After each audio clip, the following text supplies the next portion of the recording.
क्योंकि सरकार अगले 5 साल में लगभग 2.5 लाख मेगावाट की रिन्यूएबल कैपेसिटी ऐड करने का ऐलान कर रही है। 2028 तक हर साल लगभग 50,000 मेगावाट की रिन्यूएबल कैपेसिटी स्टैब्लिश की जाएगी। इस पर और डिटेल्स प्रकाश के पास हैं, आइए उनके पास चलते हैं। पहले देखिए, देश में रिन्यूएबल एनर्जी कैपेसिटी में बढ़ोतरी करने के मकसद से सरकार ने रिन्यूएबल एनर्जी प्रोजेक्ट से संबंधित कॉम्प्रिहेंसिव प्लान की घोषणा की है। Ministry of new and renewable energy ने जिस प्लान की घोषणा की है उसके हिसाब से अगले 5 सालों तक हर साल 50,000 मेगावाट कैपेसिटी के रिन्यूएबल एनर्जी प्रोजेक्ट्स जो हैं उसके लिए बिड इनवाइट किए जाएंगे।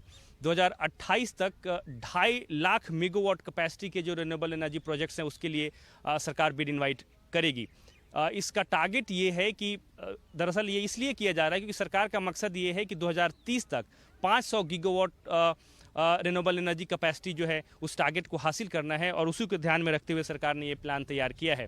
इसमें ये ज़रूरी होगा कि हर साल जो 50,000 मेगावाट की कैपेसिटी के जो बिड इनवाइट किए जाएंगे उसमें ये ज़रूरी होगा कि कम से कम 10,000 मेगावाट कैपेसिटी के विंड पावर प्रोजेक्ट्स होंगे, उसके लिए बिड इन्वाइट करना ज़रूरी होगा। जहाँ तक वित्त वर्ष 2023-24 का सवाल है उसके लिए ये प्लान तैयार किया गया है कि पहली 2 तिमाही में 30,000 मेगावाट कैपेसिटी के रिन्यूएबल एनर्जी प्रोजेक्ट्स के बिड इनवाइट किए जाएंगे और तीसरी और चौथी तिमाही में 20,000 मेगावाट कैपेसिटी के बिड इनवाइट किए जाएंगे।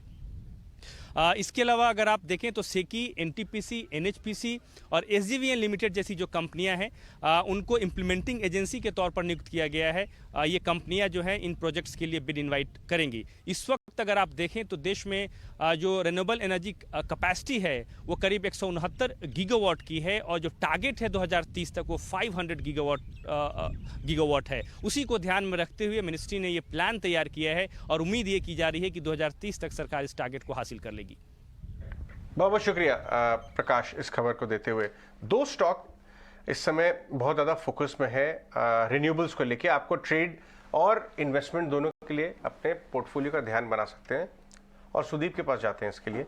एक है एनटीपीसी, क्योंकि एनटीपीसी रिन्यूएबल्स में बड़ा काम हो रहा है। उसमें आईपीओ अलग से आने की खबर है, उसमें स्ट्रेटेजिक इन्वेस्टर्स आने की खबर है।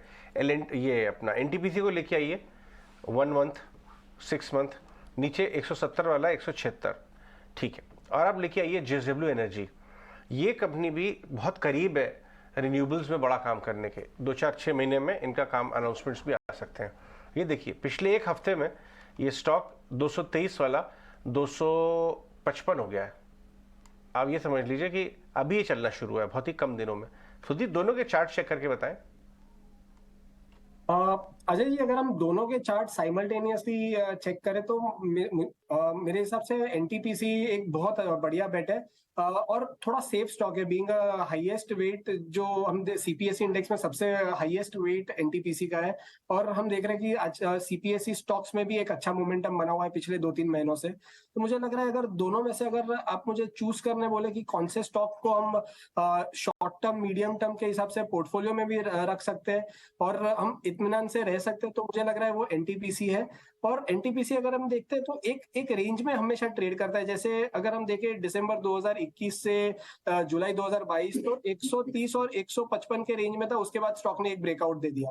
अब पिछले 2-3 महीनों से अगर हम देखें तो वापस से 160 से लेके 175 के रेंज में, और हम ये देख रहे हैं कि अच्छा मोमेंटम बनता हुआ हो रहा है, ये स्टॉक में आ रहा है।